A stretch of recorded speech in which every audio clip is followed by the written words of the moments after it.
আসসালামু আলাইকুম ওয়া রাহমাতুল্লাহি ওয়া বারাকাতুহু। সুপ্রিয় বন্ধুরা, হাদিসের আলোচনায় আমরা এখন শুনব সহিহ বুখারী শরীফের 167 এবং 168 নম্বর হাদিস। হাদিস নাম্বার 167।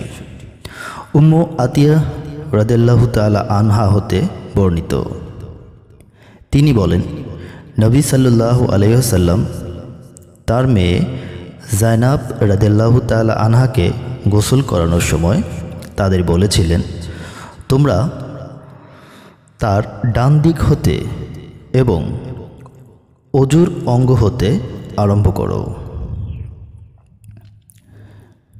হাদিস নাম্বার 168।